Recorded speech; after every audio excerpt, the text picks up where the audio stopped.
Identitas asli Dewi Astutik, perempuan yang ditangkap sebagai gembong narkoba internasional oleh BNN di Kamboja, akhirnya terkuak.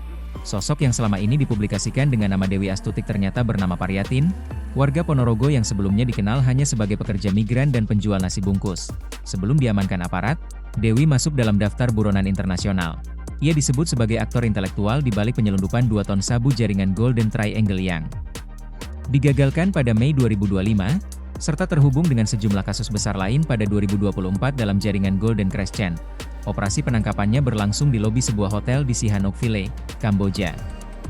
Berkat kerja sama BNN, Kepolisian Kamboja, KBRI Phnom Penh, Atase Pertahanan RI, dan Bais TNI, jejak Dewi di Ponorogo, penjual nasi dan anak desa Tenun, Kepala Dusun Tenun, Desa Broto, Ponorogo, Didik Harirawan, mengungkap bahwa Dewi pernah tinggal kembali di kampung pada 2023. Ia diketahui berjualan nasi bungkus keliling, membuka pemancingan di rumah keluarga Nyoimen Kusni, orang tuanya, dan ikut berdagang saat ada pertunjukan reog. Identitasnya saat itu sama sekali tidak menunjukkan tanda-tanda keterlibatan dalam jaringan narkoba internasional. Nama palsu terungkap, identitas asli Paryatin, suaminya, Sarno, membenarkan bahwa nama asli istrinya adalah Paryatin, bukan Dewi Astutik.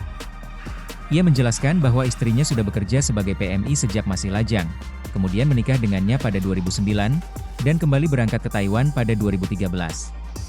Sarno mengaku terkejut dan pasrah setelah melihat foto penangkapan istrinya.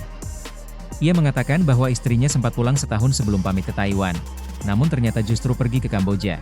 Sarno juga mengakui bahwa istrinya sempat berangkat lagi pada 2024 dengan alasan menemui mantan majikannya di Taiwan. Ia menegaskan tidak mengetahui aktivitas ilegal istrinya dan hanya mengenal Paryatin sebagai TKW yang bekerja sebagai pembantu rumah tangga. Peran Dewi dalam jaringan narkoba internasional, Kepala BNN, Komjen Pol Suyudi Aryoseto, menjelaskan bahwa Dewi atau Paryatin selama ini berperan sebagai perekrut dalam jaringan perdagangan narkotika Asia, Afrika. Ia juga tercatat sebagai buronan Korea Selatan. Dewi ditangkap bersama seorang pria saat berada di dalam sebuah mobil Toyota Prius putih setelah keluar dari hotel. Ia merupakan otak penyelundupan 2 ton sabu senilai 5 triliun rupiah dan masuk dalam jaringan Golden Triangle serta Golden Crescent bersama nama besar lain seperti Freddy Pratama. BNN menyebut Dewi sulit ditangkap karena kerap berpindah negara. Usai ditangkap, Dewi dipindahkan ke Phnom Penh untuk verifikasi identitas, kemudian dipulangkan ke Indonesia melalui Bandara Soekarno-Hatta. Ia akan menjalani pemeriksaan intensif untuk menelusuri alur pendanaan, logistik, hingga struktur jejaring internasional yang mengirim narkotika, mulai kokain, sabu, hingga ketamin ke Asia Timur dan Asia Tenggara. Kasus ini sekaligus menutup teka-teki besar tentang siapa sebenarnya Dewi Astutik.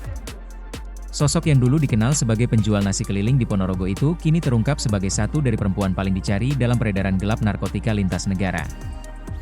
Download Tribun X sekarang, menghadirkan lokal menjadi Indonesia.